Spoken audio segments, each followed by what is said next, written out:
Welcome to the Holiday Podcast, where we sit over homemade challah on Friday afternoons here at my table.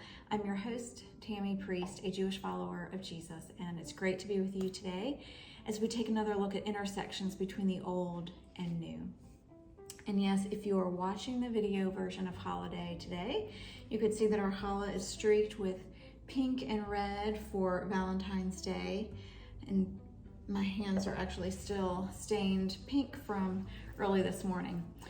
Anyway, this year, this academic year, women of our church have been working through the book of Hebrews, which a lot of times feels like working through Leviticus, which we are. The priesthood, the sanctuary, all of the sacrifices. In fact, it occurred to me as I was preparing my Hebrews lesson this past week that the entire book of Hebrews is about the intersection of the old and new, right? It's what we do here, this whole podcast. And with Hebrews at the back of my mind, I thought, what better thing to talk about on the podcast today as we end Valentine's week than the sacrificial system? Not very warm and fuzzy, I know, just bear with me. So one thing that has struck me over these last many weeks in Hebrews is that God could have just washed his hands of the whole human experiment and just left us to our own devices. Or he could have left and just stayed up in heaven, benevolent and active, but distant. But we were created for relationship by a relational God. And so he chose to lean in, to dwell in the midst of his people, pouring his Shekinah glory into the middle of the tabernacle, into the Holy of Holies.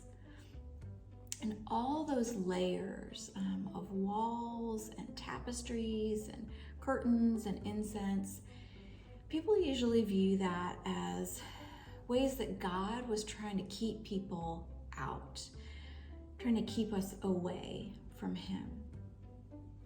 But I don't think that's the heart of it.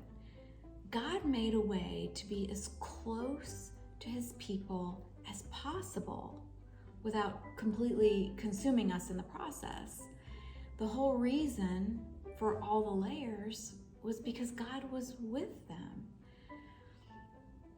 And yet, God said that all those layers of separation weren't the ultimate plan. Even back in the Garden of Eden, he said that a perfect, permanent defeat of sin and death was coming. And so one day, the Messiah poured himself into a tabernacle of human flesh, into a body that God prepared for him, which the author of Hebrews talks about in chapter 10. And Jesus was stepping into Leviticus 17:11, when God said, "For the life of a creature is in the blood, and I have given it to you to make atonement for yourselves," literally to cover you on the altar. It is the blood that makes atonement, that covers you for your life. Now, the blood of those animals wasn't the ultimate plan because it didn't technically save anyone. Those animals were taking humanity's place in the atonement equation, so to speak. Just like the ram in the thicket took Isaac's place on the altar. And as all these sacrifices were taking our place in the equation, they also were pointing forward to the coming Messiah, the fullness of God, eternal in human flesh. And he came to enter into that sacrificial equation himself, doing what the blood of animals never could. He took mankind's place as a human being and solved that problem permanently, since he himself is perfect and eternal, which means that God's Spirit can not only dwell in our midst, in the center of the camp, but inside of us. No more walls or tapestries or curtains or clouds of incense. And that is love, being drawn into a deeper relationship with the Creator, with our Creator. The sacrificial system started it, and the Messiah on the altar of the cross finished it.